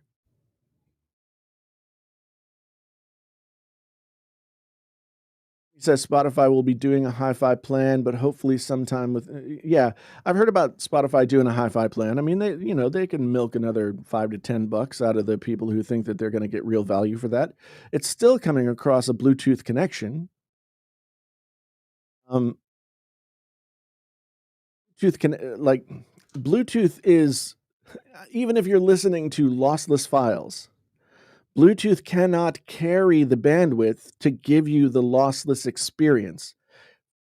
Cannot. Now they've come up with codecs and all kinds of different things that fake it, but they FAKE fake it.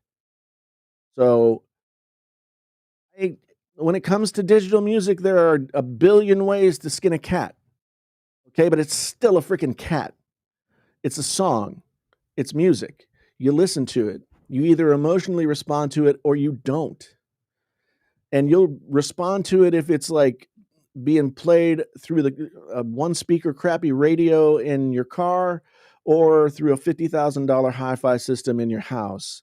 But if it's good music that moves you, then you'll respond to it. The other stuff is just window dressing. It's just window dressing. And just like with Apple, if you enjoy that window dressing, if you enjoy having that stuff that available to you so that you can, cork sniff your way across the world, then fine. But it at the end of the day, it's the music that matters, and the music will translate no matter what you're listening through, you know? I listen to songs just listening through my phone and still think, "Man, that's a fucking great song." So, let's be honest and real about what listening to music is really all about. It's not about ones and zeros. It's not about the transformers. It's not about any of that stuff. All that stuff is made in service of the music. Period. End of sentence. If you lose the music, then you've lost the point.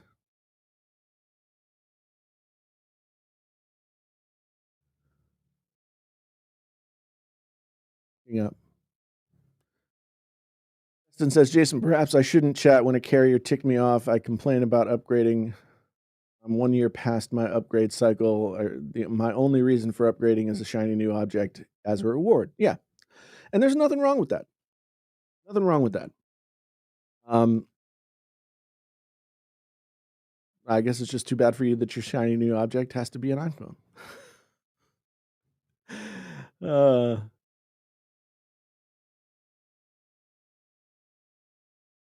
Og Vorbis, I would guarantee you that if you took 160 kilobits per second Og Vorbis file and compared it to a 320-bit MP3 file, that the audible difference is negligible, if any. So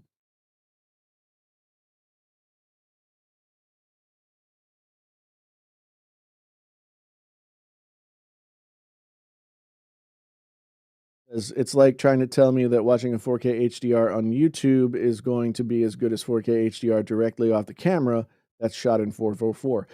Correct. Correct. Watching 4K Dolby Vision, blah blah blah, whatever off of Netflix looks good, but the reality of it is there's no way it's anywhere close to a UHD Blu-ray copy of that same film. You can only get it's okay. I always think about like audio and video in terms of hoses or plumbing, right? Streaming video, streaming music have bottlenecks. They have pipes that are too small to get the actual volume of information through. So they come up with ways to do it, have it still sound good, but it's still not all the stuff, right? It's like fillers or additives to your hot dog. So a Blu-ray, a UHD Blu-ray can hold something like to a terabyte of or 500 gigabytes of information.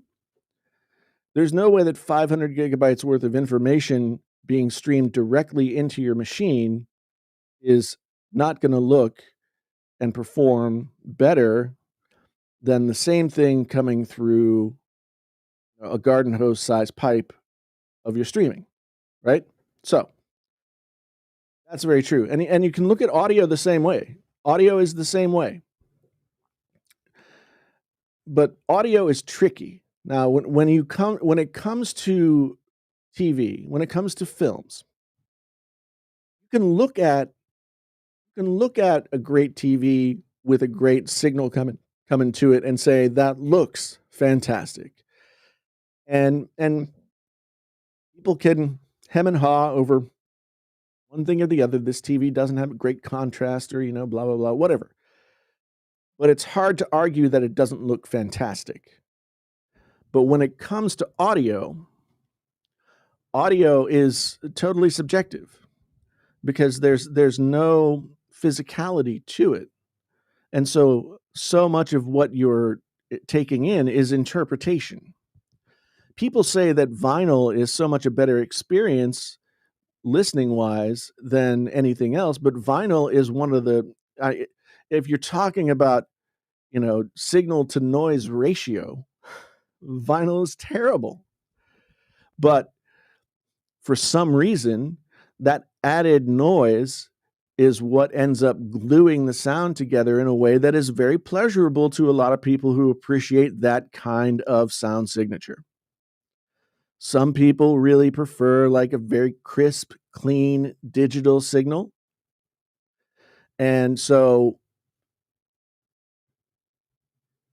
but it's all personal preference. Like what sounds good to you will have a lot to do with what kind of music you like, what kind of ears you have, what kind of anything. If you don't have the ears to really be able to tell the difference then there's not really you're not gonna get more from a $600 pair of headphones than you would from a 300.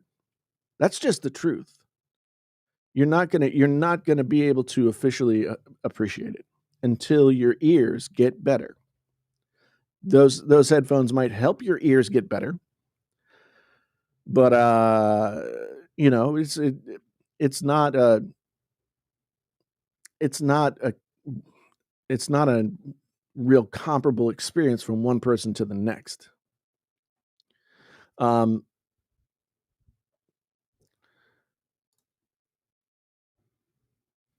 Dan says, "I have the XM4's AirPods Max, Soundcore, the Q30 Plus.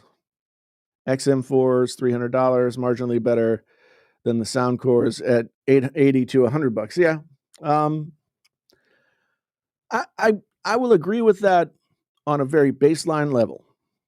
Um, I like the Q30s. I like the XM4s. I would say that the overall experience of using the XM4s, the sort of attention to detail, the comfort level, et cetera, is what sets them apart from their, 30%, or I guess like 70% less priced brethren in the Soundcores. They're just nicer headphones, and sometimes that's what people pay for. So it's not really it's not. I mean, it's just a thing, you know. Um, haven't heard anything about the most recent, the 2021 LGs, but yeah, I'm fine with my C9 at this point. Trouble with vinyl is it's expensive. You know why it's expensive? Because it's rare.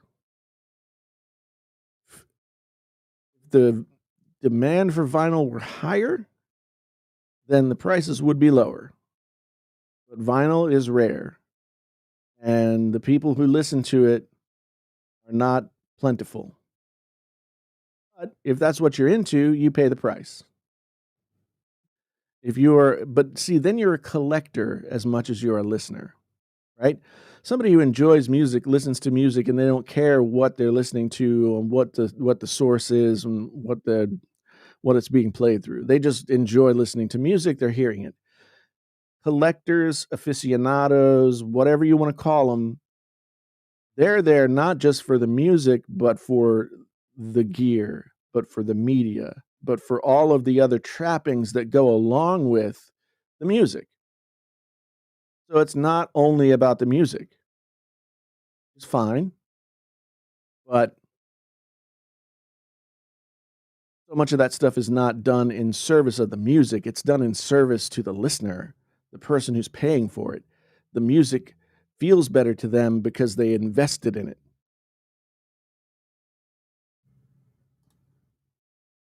What do I think of heavier gram vinyl? Think it's fantastic. Um, the thing about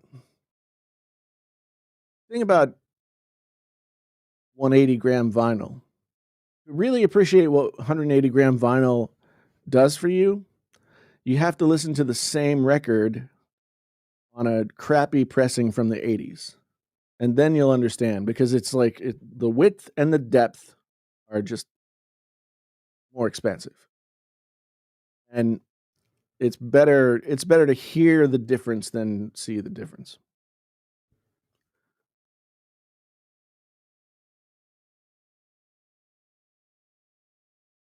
Rome asks, "Should I get a new LG V, like a V60?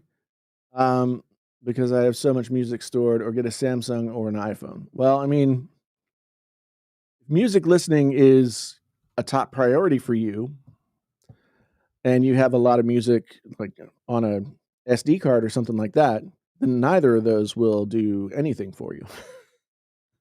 Samsung dropped the SD card slot. Apple never had one. Um,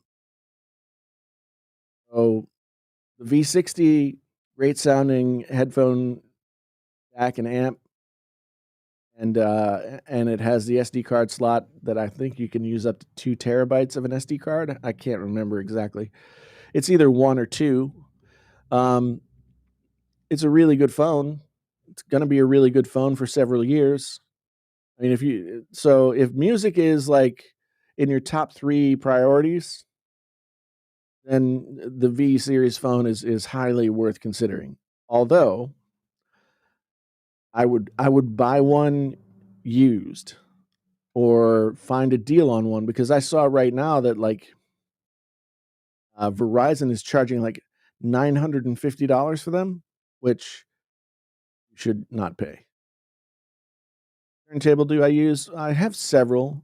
The one that I have here is just a recent Audio Technica. It's a copy of the Technics 1200. It's a decent turntable. Then I have an old Philips turntable over there, um, that I think I actually like better than the newer turntable. This Philips turntable is from the early '70s, and I don't know, it's just it's it it's just a good sounding turntable. So,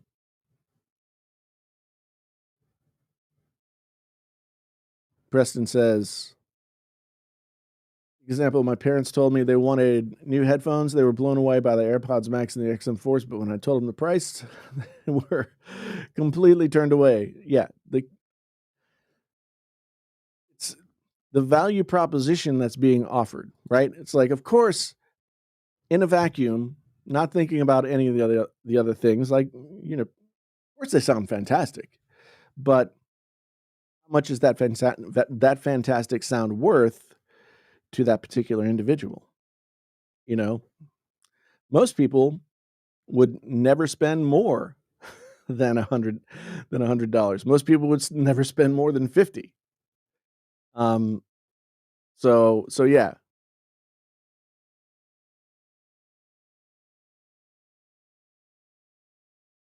Says I sold records when I was a kid. CDs when CDs first came out, the record companies sold pressing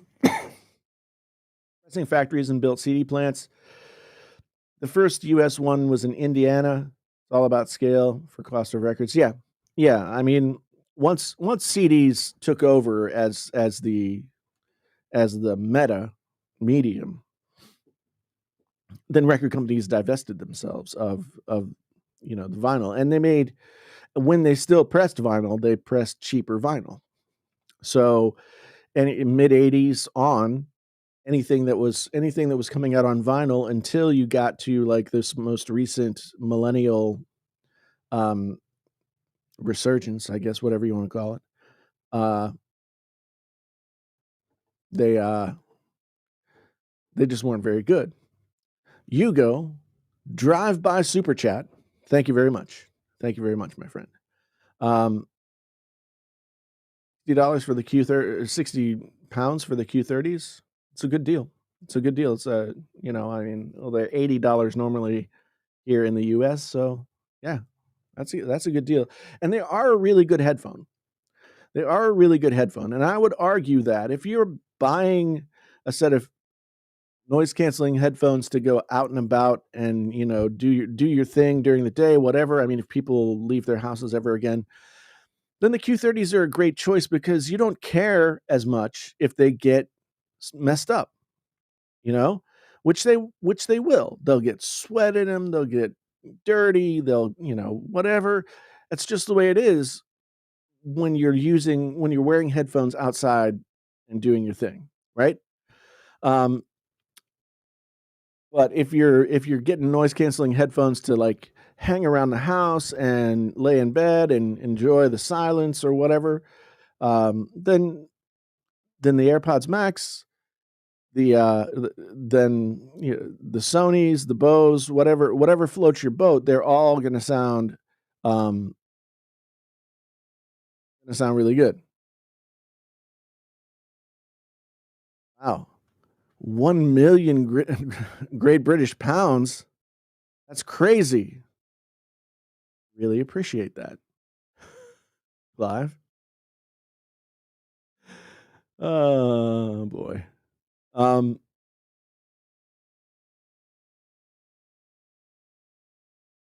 You Awesome says, "It also depends on how much you use them. I fly all the time, so XM4s are priceless. Make no sense for someone to get them if they rarely use them. I used to have $50 Best Buy and yeah." Yes, the XM4s, the Bose 700s, or the QC 35 2s, or whatever it is that like, if you're traveling and noise canceling headphones are, like, part of your sanity routine, then yeah, absolutely. Absolutely. I mean, I don't use mine all that often, but then again, like, part of what I do for my job is talk about them, so I have them as a resource more than anything else. Um, Jimmy says, "Headphones and earbuds that are under $100 wreck your hearing." Now, there are certainly plenty of terrible headphones out there. I don't know that the price point is really as much a an issue. Oh, Dana's here. Hi, Dana. Thanks for stopping by. Um, so yeah, I don't know it's really so much the price point, but I can also tell you this: using any headphones, any headphones whatsoever, for any amount of time, for any like over the course of your life, is going to mess up your hearing. Um, yeah, I mean, once again, you have to make a choice. Do you want to enjoy using headphones and listening to your music that way, or do you want to be able to hear really well when you're old? You won't be able to hear really well when you're old anyway. So I don't know. Enjoy your life. These machines were made for use. There, so I would recommend just going ahead and using them. Uh, but yeah, I mean, I've got good headphones here on my head. Auto makes really great headphones for under $100 that are open backed, and I don't think they wreck your hearing. Um, but any apparatus that is like driving sound into your ear holes is gonna mess up your hearing. Period. That's just how it is. Um,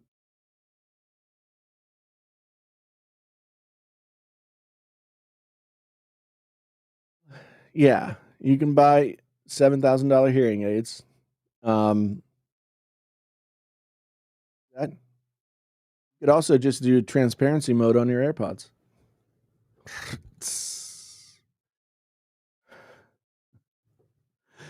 Um,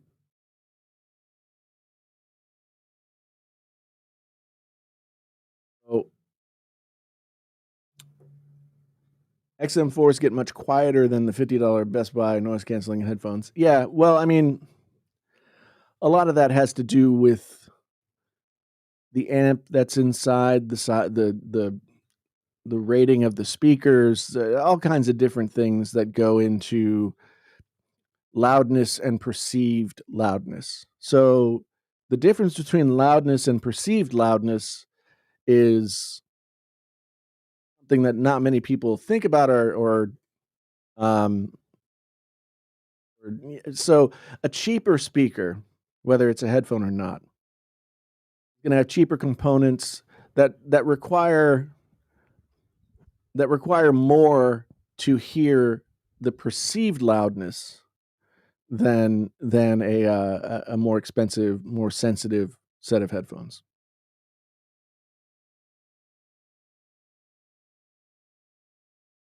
Oh, Jimmy says, "You're trying to sell ruining your hearing, which isn't good. You don't want someone to repeat something 3 or 4 or 5 times." What'd you say? I can't hear my wife at all. I have great hearing. And at my it's no matter what you do, you will lose frequencies over the course of time. Like, at 40, you start to lose the high end, and and you have to learn to compensate for that. If you make your living with your ears, then you have to know that, you've lost a lot above 10K, and you can't you can't jack up 18K just so you can hear it because it'll tear everybody else's eardrums out. Ears, teeth, bones, they're all they all degrade. So, talking about the Panasonic headphones, thousands of positive reviews on Amazon for a $6 earbud. If you're talking about the Panasonics, it's absolutely true. Those headphones are great. Headphones are great. Um, I think you can get them with a microphone for $9, but they are great. I think they have some, like 60,000 positive reviews. Like they're 4.5 stars overall. So yeah, but man, we've been at 2 hours and 15 minutes. What the hell are you people doing to me? Anyway, I'm gonna be done. Well, I mean, that's kind of. I mean, it's, it's kind of what like the I have a friend who works in it. I can't remember what the name of it is. Anyway, um, but yeah, I'm gonna get off of here so I can do other things today. uh, so guys have a good rest of the day. Thanks for hanging out. Enjoyed it. I'll be back with a video probably tomorrow, if not tomorrow, Monday. Just depends on what I can get done later on today. Otherwise, so much for being here, folks. I really do appreciate it. This has been uh, Friday Morning Coffee with Painfully Honest Tech. Last cold dregs of the latte. As you know, my name is Jason, sometimes known as the JTL. This is Painfully Honest Tech. Tech, so honest it hurts. I hope I didn't hurt any of you. And until the next time,